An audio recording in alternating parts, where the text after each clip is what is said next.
राधे कृष्णा बहनों, आज मैं आपके लिए अहोई अष्टमी व्रत की कथा लेकर आई हूँ। तो चलिए शुरू करते हैं। प्राचीन काल में एक साहूकार था जिसके 7 बेटे और 7 बहुएं थी। इस साहूकार की एक बेटी भी थी जो दीपावली में ससुराल से मायके आई थी।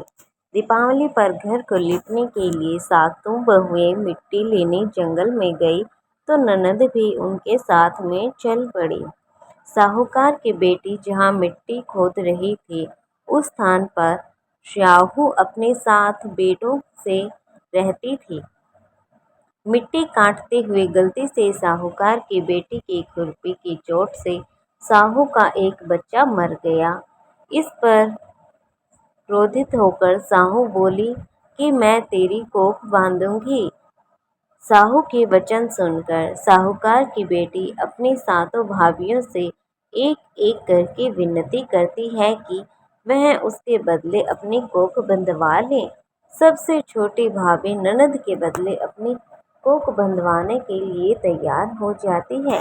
इसके बाद छोटी भाभी के भी बच्चे होते हैं, वो भी 7 दिन के बाद मर जाते हैं। 7 पुत्र की इस प्रकार मृत्यु होने के बाद उसने पंडित को बुलवाकर इसका कारण पूछा। पंडित ने सुरही गाय की सेवा करने की सलाह दी। सुरही सेवा से प्रसन्न होती है और उसे साहू के पास ले जाती है। रास्ते में थक जाने पर दोनों आराम करने लगते हैं। अचानक साहूकार की छोटी बहू की नज़र एक ओर जाती है। वह देखती है कि एक सांप गरुड़ पंखनी के बच्चों को डसने जा रहा है और वह सांप को मार देती है।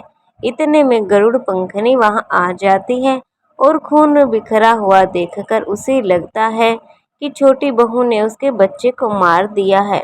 इस पर वह छोटी बहू को चोंच मारना शुरू कर देती है, लेकिन उसे यह नहीं पता था कि छोटी बहू इस पर कहती है कि उसने तो उसके बच्चे की जान बचाई है।